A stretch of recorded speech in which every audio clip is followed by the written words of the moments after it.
कितने पैसे हो गए भैया? साहब 150 रुपये। 150? ये लीजिए। साहब छुट्टा तो नहीं है मेरे पास? कोई नहीं, रख लो। शुक्रिया साहब। कोई बात नहीं। अरे साहब बैग, साहब बैग आपका। अरे साहब, अरे मैंने तुम्हें कहा था ना नहीं चाहिए मुझे छुट्टे पैसे, तो तुम यहाँ तक क्यों आ गए? अरे मैं वो पैसे देने नहीं आया हूँ, ये आपका बैग रह गया था।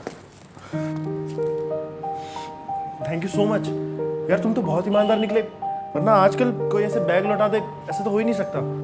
साहब आपने भी 200 का छुट्टा ना होने पर 50 रुपये मेरे ऊपर फालतू छोड़ दिए। इतना तो मेरा फर्ज बनता है कि मैं आपका बैग वापस करने आ जाऊँ। आप चेक कर लीजिए इसमें, मैं चलता हूँ। ओए, जी साहब। इस बैग में 2 लाख रुपए थे, कहाँ गए वो? 2 लाख रुपए? हाँ 2 लाख रुपए, कहाँ गए मेरे पैसे? साहब मुझे नहीं पता आपके पैसे कहाँ हैं। तूने चुराए ना? साहब कसम से मैंने बैग खोला भी नहीं आपका, मुझे नहीं पता।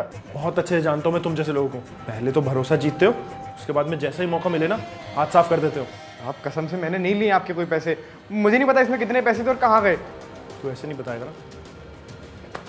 चल पुलिस के पास। साहब साहब साहब पुलिस को मत बुलाइए, मैं बाल बच्चा वाला आदमी हूँ, मेरी बेटी का मेरे अलावा कोई नहीं है दुनिया में। साहब पुलिस को मत बुलाइए। इन सब चीज़ों से ना मुझे कोई मतलब नहीं है, मुझे बस मेरे पैसे चाहिए। साहब भरोसा करिए मेरा, मैंने कोई चोरी नहीं करी है। तू ऐसे नहीं बताएगा, चल। साहब दक्ष, ये क्या कर रहे हो तुम? और इसे कॉलर से क्यों पकड़ा है तुमने? इसने मेरे बैग से 2 लाख रुपए चुराए और अब वापस नहीं कर रहा है, पुलिस स्टेशन लेके जा रहा हूँ मैं इसे। मैम साहब मैंने कोई चोरी नहीं करी है, साहब मैंने कोई चोरी नहीं करी, भरोसा करिए मेरा। हाँ हाँ भैया, एक सेकेंड। क्या 1 सेकंड? तुम ना ऐसे छोटे लोगों को नहीं जानती हो, ये पैसों के लिए कुछ भी कर सकते हैं। दक्ष, तुम्हारे वो 2 लाख रुपए मेरे पास है। क्या?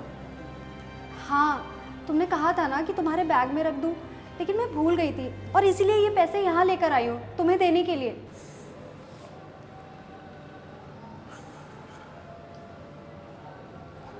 यार मुझे माफ़ कर दो, मैंने बिना सोचे समझे और बिना तुम्हारी बात सुने तुम पर शक कर लिया।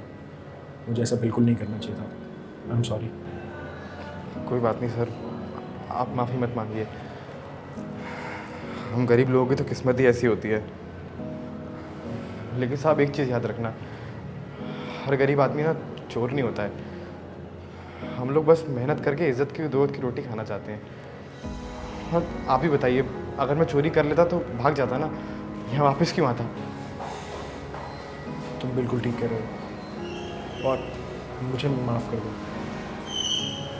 मैंने कितना गलत किया तुम्हारे साथ। मैं वादा करता हूँ कि आज से कभी भी किसी के ऊपर बिना सबूत के शक नहीं करूँगा। I promise.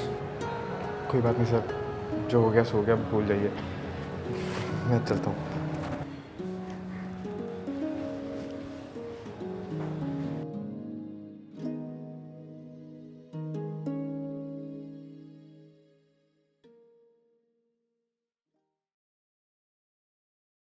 जोर से बोलो हैप्पी